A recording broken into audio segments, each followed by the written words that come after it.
যতদিন পর্যন্ত আমরা হজ করতে পারছি না ততদিন পর্যন্ত আমরা কিছু আমলের মাধ্যমে হজ এবং ওমরার সওয়াব লাভ করতে পারি। হজ করার যে আসল মর্যাদা, প্রকৃত মর্যাদা, সেটা তো হজ করার মাধ্যমেই শুধু লাভ হবে। কিন্তু আমরা আজ এমন 5টি আমলের কথা জানবো, যেই 5টি আমল আমরা আমাদের নিজ জায়গায় বসে যদি করি, আল্লাহ রাব্বুল আলামিন এই আমলগুলোর বিনিময়ে হজ করে যে পরিমাণ সওয়াব আমি পেতাম, আমার অ্যাকাউন্টে, আমার আমল নামাতে ওই পরিমাণ সওয়াব আল্লাহ তাআলা লিখে দিবেন। আমাদের দেশ থেকে হাজী সাহেবরা বাইতুল্লাহ হজের উদ্দেশ্যে রওনা হয়ে গেছে। সারা পৃথিবীর বিভিন্ন প্রান্ত থেকেই হাজী সাহেবরা মক্কা এখন সমবেত হচ্ছেন হজের উদ্দেশ্যে। হজের মৌসুম শুরু হয়ে গেছে। অনেক হাজী সাহেবরা ইতোমধ্যে মক্কায় পৌঁছে গেছেন, আবার অনেকে খুব শীঘ্রই ইনশাল্লাহ মক্কায় পৌঁছে যাবেন। এই যে হাজীদের বাইতুল্লাহ অভিমুখী যাত্রা, আল্লাহর ঘরে হাজির হওয়ার সৌভাগ্য অর্জন, মিনা, মুজদালিফা, আরাফাতে আল্লাহর শাআয়ের, আল্লাহর নিদর্শনগুলোতে উপস্থিত হয়ে দোয়া কবুলের জায়গাগুলোতে কায়মনোবাক্যে চোখের পানি ফেলে আল্লাহ রাব্বুল আলামিনের কাছে দোয়া করার সুযোগ লাভ করবেন।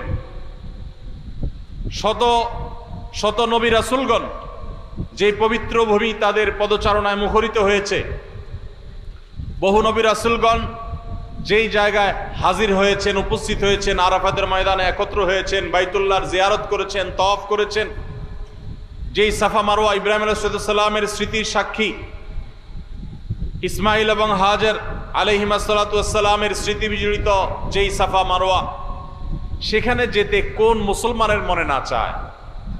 অথচ আমাদের অনেকেরই তৌফিক হয় নাই। আল্লাহ রাব্বুল আলামিন আমাদেরকে বাইতুল্লাহ জীবনে বারবার যাওয়ার তৌফিক নসিব করুন, বলুন আমিন।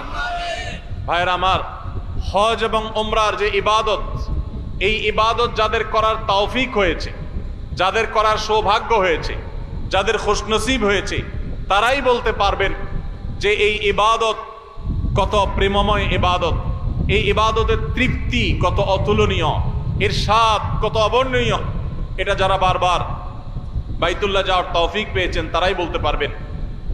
ভাইরা আমার, পৃথিবীর কোনো দর্শনীয় স্থান, পৃথিবীর কোনো দেখার মতো জায়গা একবারের বেশি দ্বিতীয়বার মানুষের দেখতে যেতে আর ইচ্ছা করে না, ওই জায়গা আর টানে না। আমি পৃথিবীর বিভিন্ন দর্শনীয় স্থান, বিভিন্ন প্রোগ্রামকে কেন্দ্র করে দেখার সুযোগ হয়েছে। ভারতের তাজমহল, বিভিন্ন পৃথিবীর বিভিন্ন দেশের বিভিন্ন জায়গা দেখার সুযোগ আল্লাহ তাআলা দিয়েছেন। সেই জায়গাগুলোতে যেটা একবার দেখা হয়েছে, দ্বিতীয়বার যদি আমাকে কেউ যেতে বলে এবং তার নিজের খরচে যদি নিয়ে যেতে বলে, তারপর আমার